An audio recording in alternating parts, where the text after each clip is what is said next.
Everybody, it's Cinnamon Cooney, your Art Sherpa, and today we are painting the long-awaited Dinosaur. This is a request that's come in a lot. I'm sorry it took me so long to get one up here. I'm actually really excited to paint this fellow today. On the mic is my husband, John. Hi, guys. He is going to be tracking me with all of our cameras and zooming in and making sure you can see all the action so you can duplicate this for yourself at home. You're going to notice that we have the background painted orange and using the grid method have laid in our Dinosaur.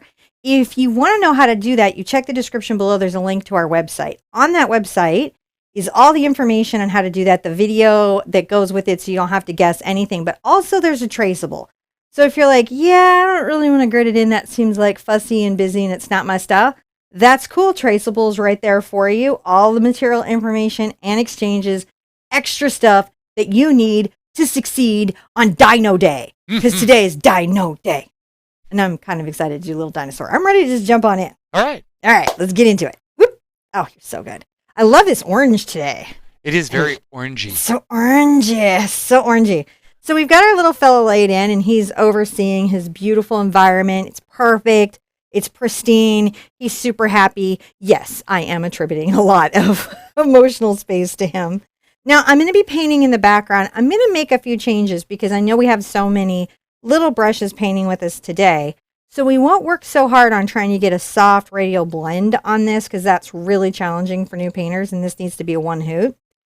But we're going to get this gorgeous, beautiful, glowing sunset that you're going to love. And I'm going to show you how you're going to do that. Now, I'm going to grab...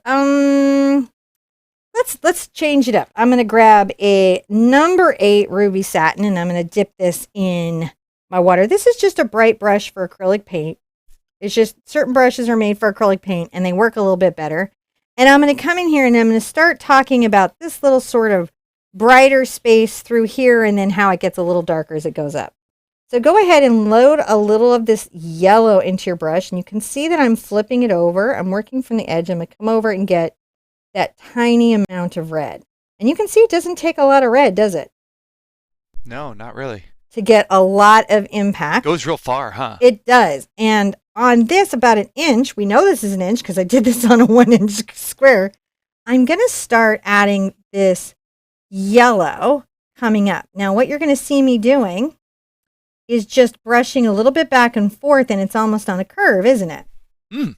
I can let the background show a little bit, because it's already that wonderful orange color, and that really helps me get a good result when I'm trying to get these effects. Aren't you worried about that white grid showing through? No, I used a General's charcoal pencil, and it's in the description below. There's a link to the actual pencil that I use, and I shared one in chat before the show, and it just really disappears right into the paint. It's just one of those nice tools that does that. Can you see how we're just getting sort of a loose little sunset effect going? Oh, yeah. We're not really stressing about it, and we're just going back and forth. We're just being, okay, this is mellow. This is easy. We can handle this.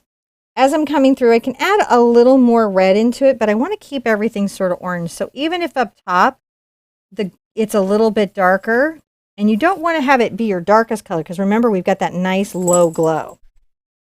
Definitely a Brontosaurus day. It's a Brontosaurus day. So you can see here where I'm loaded on the brush, and I'm just brushing back and forth. And this curve that you see me doing kind of creates almost an implication, and I'll be real careful around Mr. Dino Head, of like a nice sunset, little bit of cloud, little bit of drama. It's real pretty, actually. Kind of a sky. Now, very much so. Below that, what I'm going to do is I'm going to get my brush a little bit wet.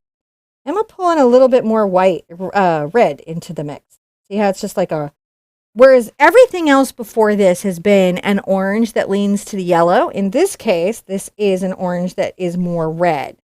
So if you think about it in those terms, it's a little easier to mix. I'm going to come above, right here, I'm going to come a little bit above my water line here. Boom. And then I'm going to just go ahead and softly brush that up. If I need to get more water, I dip just the toe. That's just the tip of the bristles into there and load back up, just making sure that I've got what I need. And I'll come around him politely And see, my pressure is very soft. That's one of the ways that I'm able to get this. And I can come through his legs, because we know that glow will be there. And then through this leg, because that glow will be there. Under his little tail, politely, of course, because we don't want to bump him over. You don't want to be rude to a dinosaur. They won't put up with it. Especially not one that big. Not this one this big. Not for any reason. Do you want to be rude to a dinosaur? So here we go. And I might come in a little bit, but you can see I've created that similar glow. But what it's allowed me to do is not have to worry so much about a challenging radial blend. And I'm still getting a gorgeous, easy sunset. Now, the next step that we're going to want to do is maybe work in a little bit of our water line. And to do that, first thing, we have to create this slight darkening of the red coming up. And I'm going to take my red here, my pure red, and I'm going to get the smallest amount. And I got to tell you guys, it can't be very much. If you want to just be restrained, imagine that this is like ghost pepper. You know, how much would you put in there? Not that much. But you can see, like, I just want to add that little darkening. See what I've got there? And that's going to really help me, even as I mirror the water, keep that horizon separate from the water line. I don't want to do black, though. I'm not trying to make a black. I'm trying to make a darkened red. There we go. How are we doing? We're doing good? Yeah. Now, we have a cute little sun here, which I like very, very much. And to do the sun, I'm going to get a little bit of white into my yellow. So this is really going to stand out. And the trick is to just make a little half circle. Think of like a half an orange. And then I'm just going to just very lightly brush that down. Look at that. Not too bad.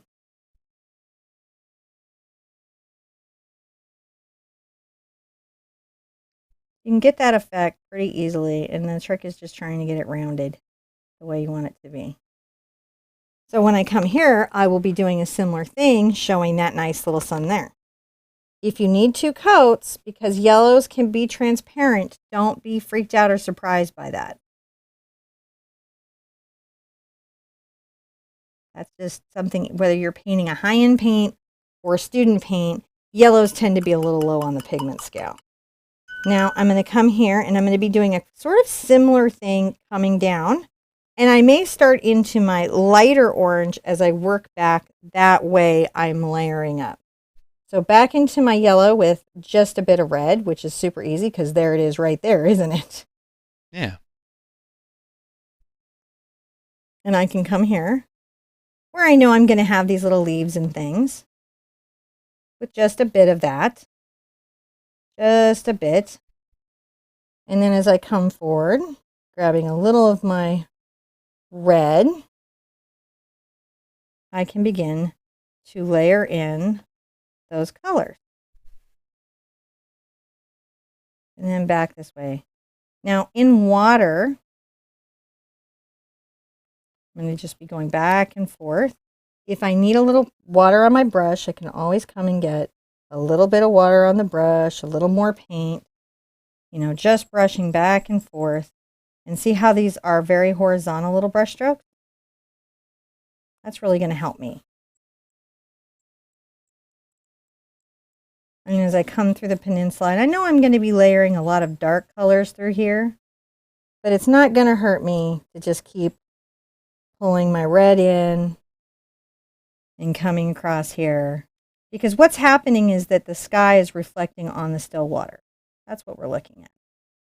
And the trick to water is, see how my brush strokes are horizontal. Am I out of the way of the camera? Yeah, you're okay. I always worry about that. You have a camera. There we go. And again, we want to go through his legs, don't we? But we can be real streaky on this one because these are water reflections, which is sort of a fun, unexpected, little forgiving side effect of all of this. So even as I'm coming through here, I know that I've got a little forgiveness across my water. Look at that, just back and forth. See? And I'm just up through this first 1 inch, just trying to make sure that this is streaky. And I even let some of the lighter water sort of show through, if you guys can see that. All right, so there we go. Already doing pretty good, fairly reflected. When this comes together, you guys are going to be like, what? That's awesome. It really does. I think it's looking really cool. It's going to be awesome. Awesome, awesome. So I'm going to get a bit of this white and yellow again. And I'm going to come here underneath it. And I'm going to very lightly make a little sketch. I don't want it to be too hard. And then I'm going to go little back and forth lines. Can you see that? Yeah. That sun reflecting. Look at that. Into the water. Little water reflection of a sun that we get to do.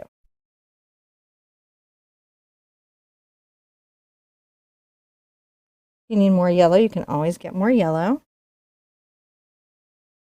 and have it be a couple of tones. It's not bad to work it just a little bit, though you do want to pay attention to not overworking it, painting out all your detail. Whoa, super beautiful reflected sun. I'm loving it. I actually really am. Now, my next brush that I'm going to get is just a round. Here's what I'll say on this. This is an Art Sherpa number 4 round. And what I love about them is it's got a really beautiful point and it gives me a lot of control over where my paint goes. Whatever you're doing in your brushes, really look at how this is impacting you, because if you have a brush that doesn't give you a nice point, it can be hard to do these little detail works. And I wouldn't want you to think that it's you. Okay, I'm also going to do a thing here before I start, which is I'm going to mist my paint because acrylic paint wants to dry very quickly. I don't particularly like wet palettes. Personally, nothing wrong with them. It's personal preference. So I keep these little misters around so I can keep my paint juicy. We want a juicy paint. Now, for the next part, I will put my vision enhancers on. And if they're clean, they'll help me see pretty well.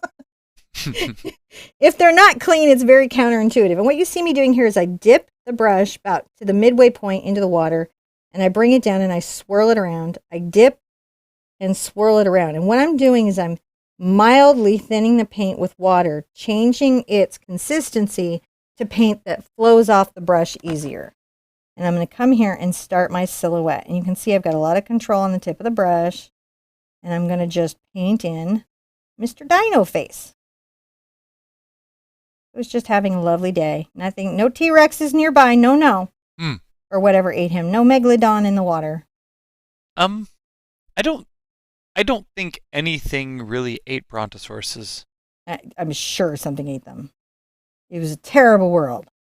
Everybody ate everybody. They were winning the size game. Once they got to be big, they were like, nope, we won. That was how they won. They were just like, they're just going to get bigger than everything. And they did. That was a successful survival game. That was their strategy that they cooked up.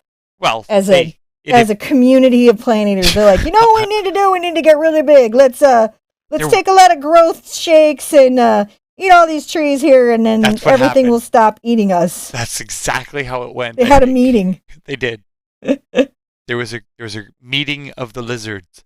Now, when you're doing your black, you're going to notice that even with your black, sometimes it can be a little bit streaky. If you're not painting something like this is Holbein's fluid acrylic. The reason you buy these high-end fluid acrylics, and I'm not doing this because I know many of you are painting without it, and you needed to see how to do this, is they're double pigment loaded, like they're saturated with pigment, so you don't have to do 2 coats. That's why you bother. Dip and swirl and dip and swirl. It's like Elwood's Bend and Snap, but not as exciting. The same. But it's no problem because you can do 2 coats, right? It's going to be relaxing the first time you paint it, and it'll be relaxing the second time. I'm just trying to make him look a little bit interesting and be cute, and I like him very much. That's what we're doing. Just painting his little self in. You know, the nice thing about silhouette painting is that you can do things like this and get a really gorgeous work of art, even if you're pretty new to painting. You know, this Brontosaurus reminds me of all of our road trips. Yes. Because we always see them on the side of the road, the giant statues. And we always have to stop and take pictures We next do. to them. Some of my best Polaroids are of the kids on giant Brontosaurus It's things. just, you got to do that. If you're road tripping, you got to stop with all the giant dinosaurs. That's a thing. That's a thing. It's a thing. So that's going to be the thing. I might let him dry a little bit and I can come back and touch him up. When you get him in, don't worry about little bits of your chalk showing. When this is all dry, I'll show you how to clean it up, which is, again, basically always just clean water and a brush. Now, his little landscape, I'm going to work this bit of the landscape here first. And so first what I'm going to do is I'm going to come out on the tippy toe of my little brush. And I'm going to make a point of kind of breaking and implying little rocks and outcroppings. So at first it's not a solid thing. And then I'll come up here to his foot at first. And then I'm going to come back across. So this is the first part of what I'm going to do. Right? And then you're going to see me do a cool thing and you're going to be like, what? And I'm going to be like, yeah, it's like that. But we haven't gotten there yet, so let's find out what that's like. I'm loading back up. You'll notice I load fairly frequently. Here I'm going to come in. I'm going to be on the toe of my brush. That's this little edge right here. And I'm not going to press very hard. And when I do that, I can get little fine lines.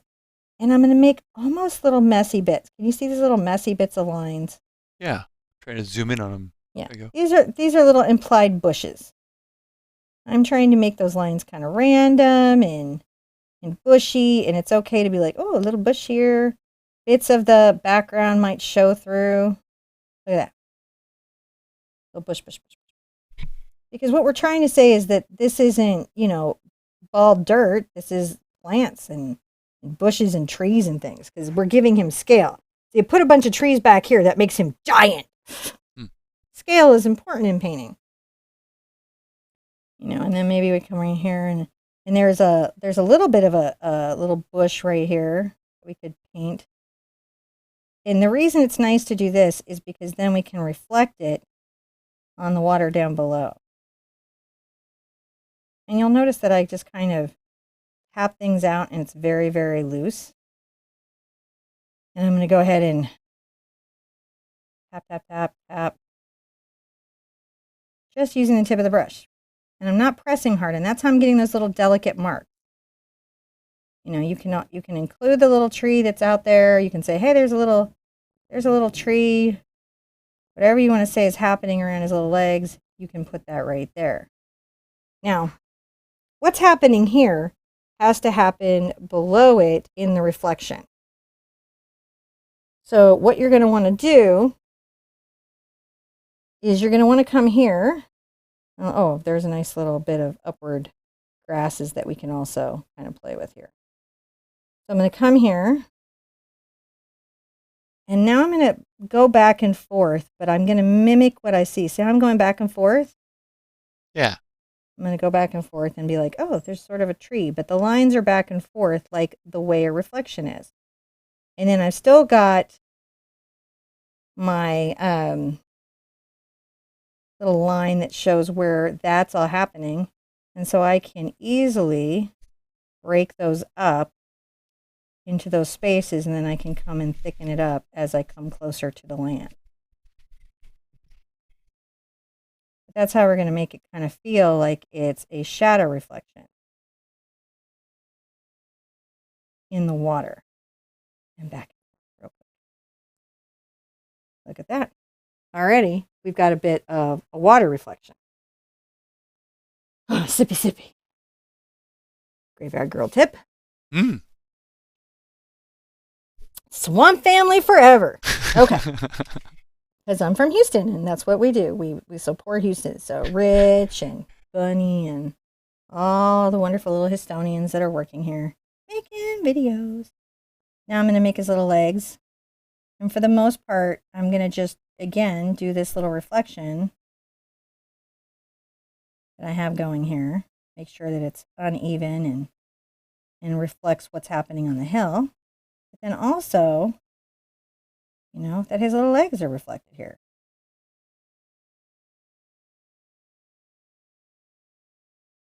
And you can see I'm just back and forth.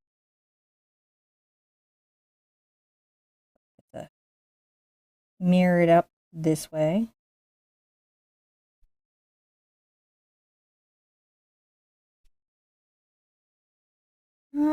Not too bad, right? Now, if his tail curves like this, the tail here reflection would have to curve a little bit like this. I'm going to make sure that I just follow that some. Okay. Not hard. Not terrible. You want to back off for a second? We'll check out how we're doing? Yeah. So already you can see the effect that's taking place. If you're wondering where you're at, what's going on, this is the effect that we're going for. Pretty fun stuff, I think. Yeah. Right. I'm going to come back here and finish off this part of the line and then finish the reflection. Then we get to do the fun front plants. The fun front plants.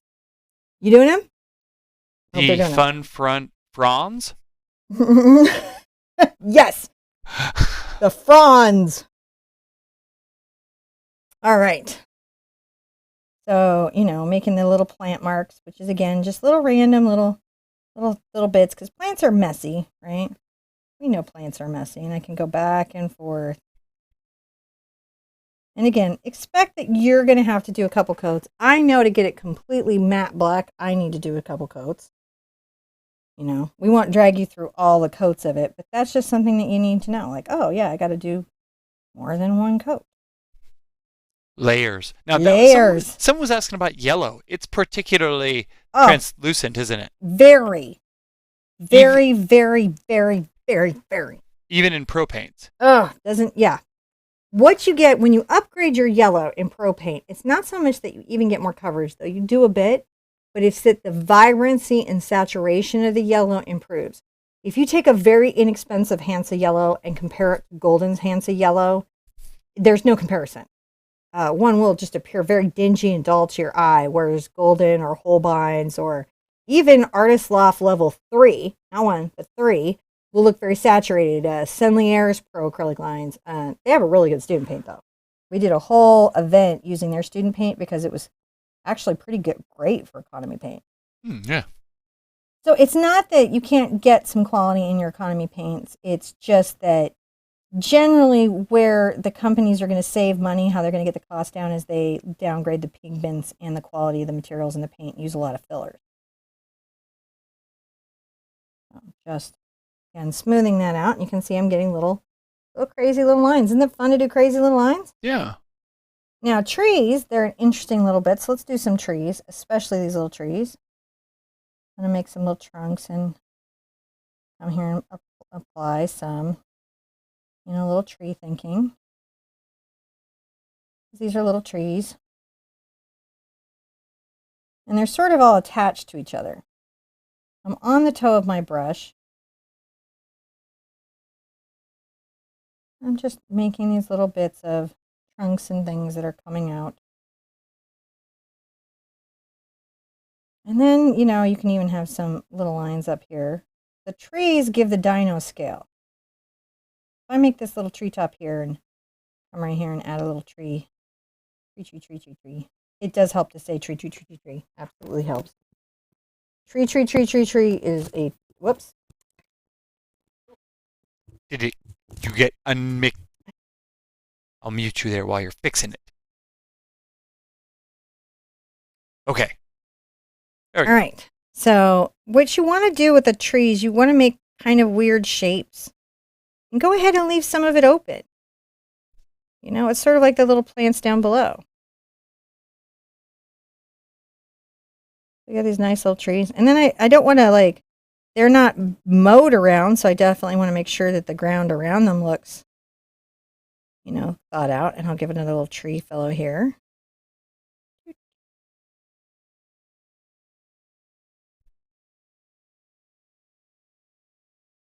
Yeah. Little trees.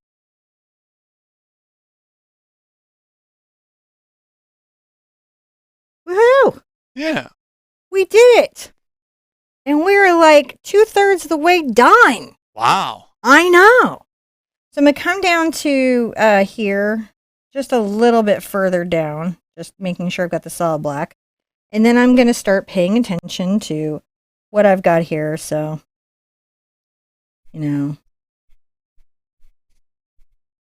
If it gets a little bit bigger up here, then I got to make it a little bigger in this water here.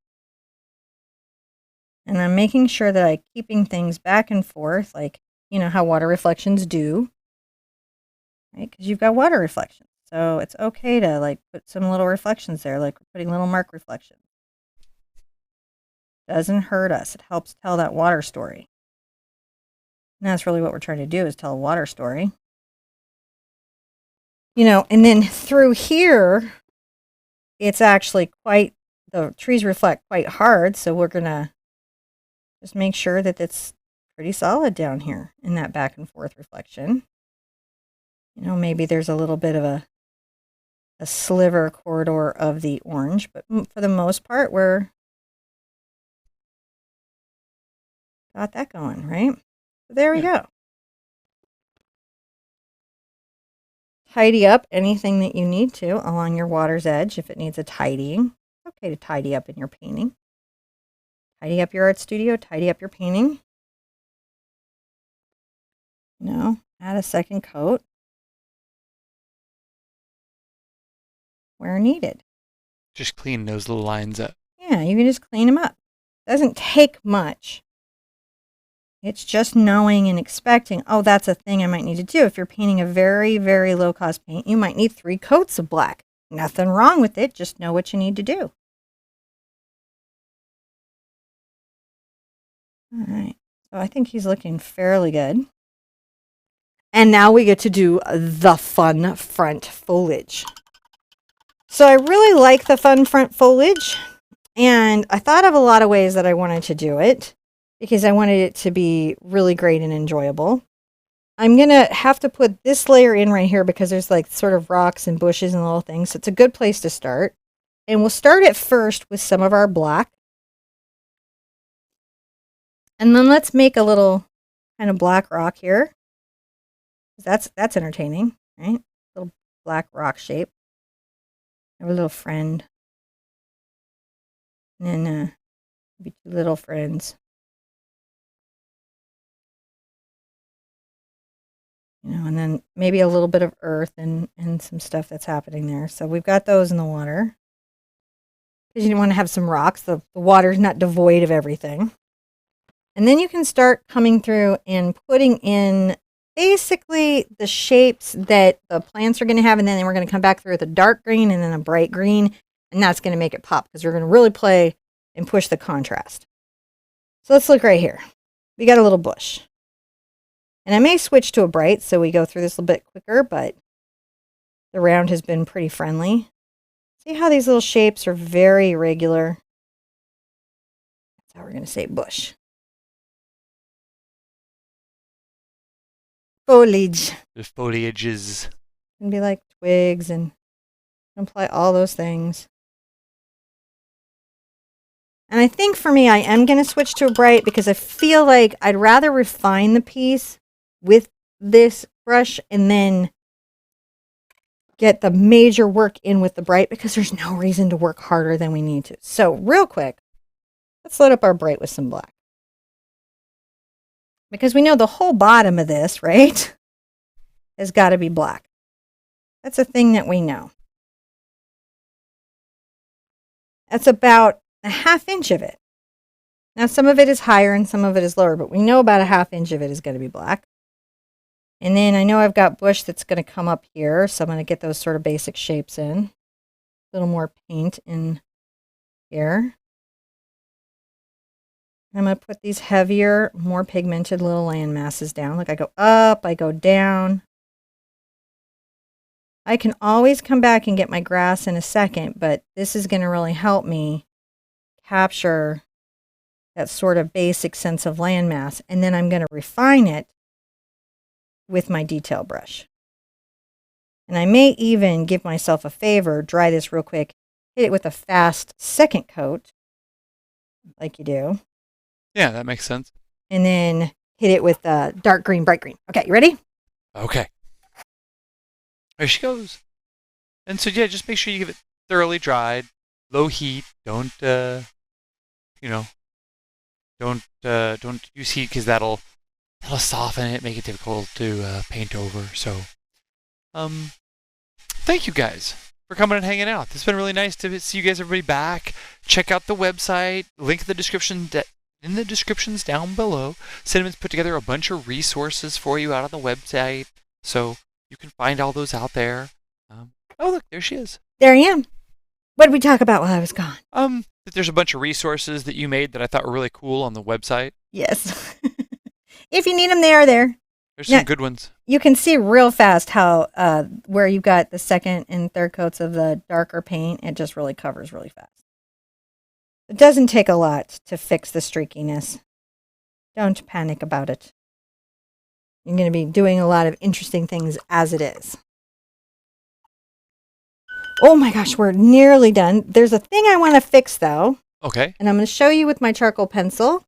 It's just something that is bugging me. I need to make sure that the overall shape here is pretty much lined up and a complete reflection of the one above it. Or it's not going to seem quite right. Because, you know, reflections are not generally like off by a millimeter. Right. So it's just if you ever see that, you're like, oh, hey, feel like you can go back in and be like, no. And correct something. See how we did? We don't get stressed about those things. We just fix them. If they're bugging us. It just makes it a little bit better. Sometimes you feel picky. So first, I'm going to go through with my black. This is my darkest value. And let's talk about some grass strokes. So we're going to come up here and using just the toe of the brush, make these grass strokes. Now, it's real easy to struggle with grass because you're really thinking about each individual blade. You're thinking about all grass you've ever seen, all grass that has ever been. There's a lot of grass feeling in your heart. You don't know you have it, but you do. And you'll want to mow the grass, which is to make all grass the same length. But we really want to make it random and messy and blow in the wind. And you can see it's just very delicate lines that are sweeping up. Oh, grass. It's fun. See? Grass. Yeah. Grass. And a lot of grass going through here, you know, almost all the way. Now, right here, there was some bushes.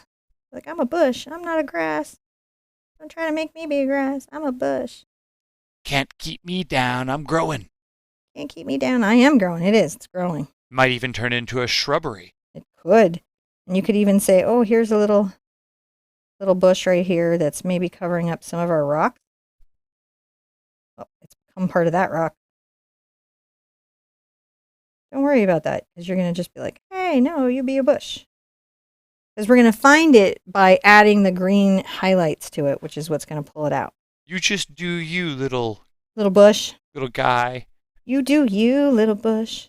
Now I've got a bunch of little grass bits that are coming around his little reflection, which is great because that layering is going to really, really bring home the depth of the painting. This front bit is important because it brings home the depth of the painting. So yes, it's a silhouette painting, but there's still a lot of interesting things to do here artistically. Even, you know, for me, I'm still entertained artistically. Sometimes, you know, we don't necessarily think of how silhouette paintings are also wonderful and also exciting. Just visually, I think they're wonderful. Yeah. I have to agree. I think they're fantastic. And so, you know, we're going to put little bits of these grass layers and different things here so that when we come back to do anything else, they're there. There we go. The beginnings. Now, for a lot of people, they would stop there, but I'm going to change my water because you can see it's quite murky. And I'm going to come over here, and I am going to get some of my brown and my phthalo green, which is the first range, right? And I'm going to come right here. And it's a fairly dark color, but it's going to begin the work of pulling out maybe some of those spaces. So like if I pull a little bit of this dark green right here. Green is almost black. I'm going to see if I can. Yeah, see if you can lighten that up. Yeah. See, it is essentially what it is that it's the same value. So when you put a color that's the same value, because I'll show you right here. It's not that,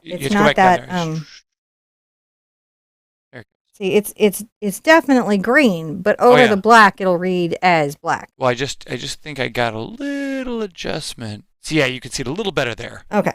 Because that's all we need to do. We just need to see that, we've got something. I'm going to put some little grasses here inside the black that I'll be highlighting in a second.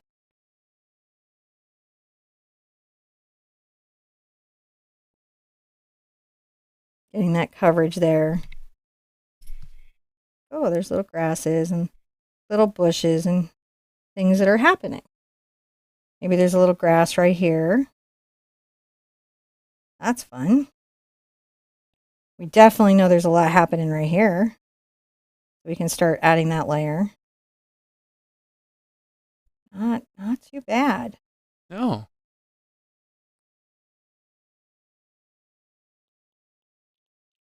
So fun, so fun, so fun, so fun. Grass.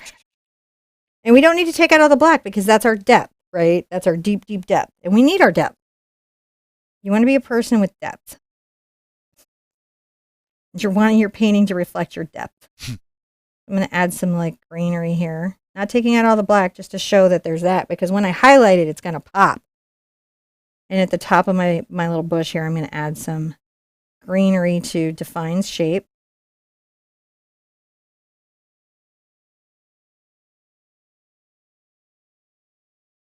Little bits of that happening.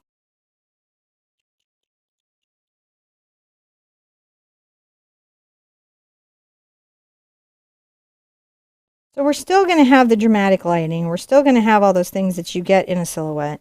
But we're going to have that extra little bit of contrast that will make it feel more like what if we just saw this guy in the wild and we were just talking about him and painting him, right? Yeah. Now, we're going to take a little of this color, right, which is the brown and the green. We need it bright, but we don't want it as bright as Phthalo and Cad can be. We want it to be a little bit, right, off there. And that's it. Look at that. You can add a bit of white to it. That's going to really help with the coverage.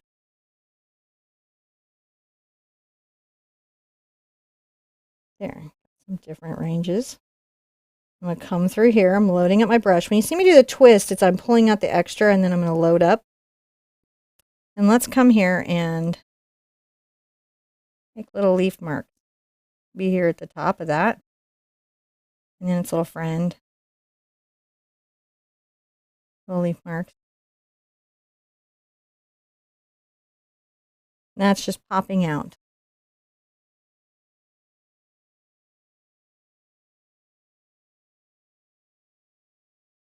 Little popping out leaf marks. Be another little bit.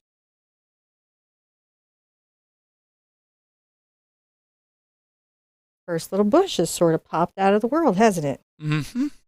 He's got a little friend, and I'll come and grab his little bushy shape.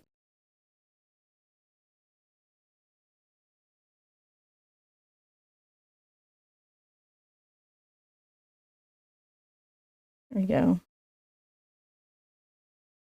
You're just catching little bits. It doesn't have to be every little leaf. You just want little bits. Little bits. Look at our little bits. That looks so cool. Isn't that fun? Yeah.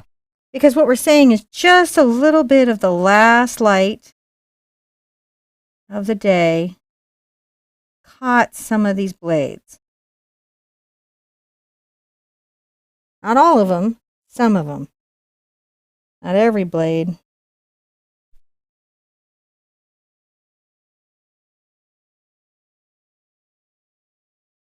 But enough so that we're like, oh, look, there is little bits of like stuff this dude would eat. You know, one of the things we were watching, John Carpenter of Mars. Mm-hmm. I loved Edgar Rice Burroughs as a girl and read like everything he ever wrote. And one of the things that we noticed, we were like, what do all these big animals eat? So, yeah. very disturbing when you stop to think about it. Like, they got to eat something. A lot of big animals. And like his little friend that ran fast, he would need to eat his body weight like twice a day. Mm-hmm. Maybe more. So who and what was he eating? Was it Tharn? I don't know. He was eating something. But when you're designing a world, you want to think about, like, I got to give my guy here, this big guy, something to eat. Or it's going to be he going to eat me. All right. There we go. See how we're doing? Mm-hmm. And that high contrast, that gives us, especially when we pull back from this is going to be so dynamic. You're going to be like, dude, this is almost like super crazy realistic. How did I do that? I'm coming to the top edge of this bush, and then I come in a little bit, maybe find other little clusters of leaves that I want to talk about. Maybe there's some right here. We're just trying to talk about a few little clusters of little leaves.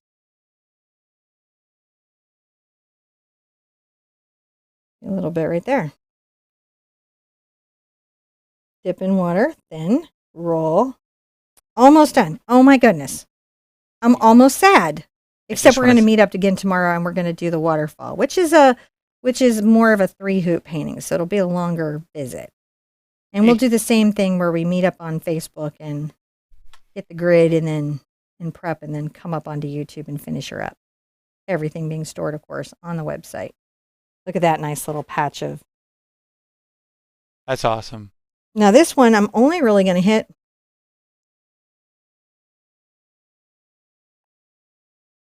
the edge of some of its little.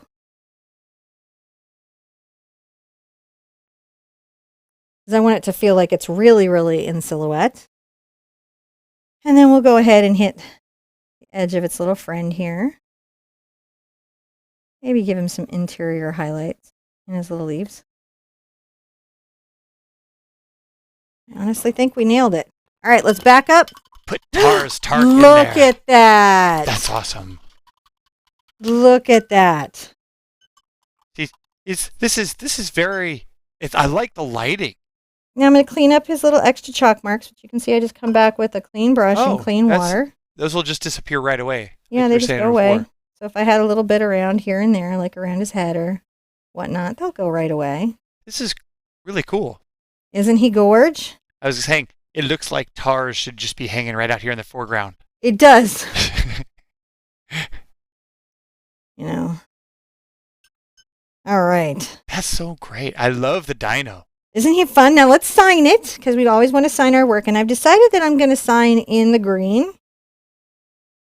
Over here in the corner. I could also sign in the yellow, but I think I'm going to sign in the green, because I want it to be noticeable, but not a distraction. I'm going to make sure I don't have any hair sticking out. I'm using my monogram liner. And just make a little signature so people know I made it. You want people to know that you made it.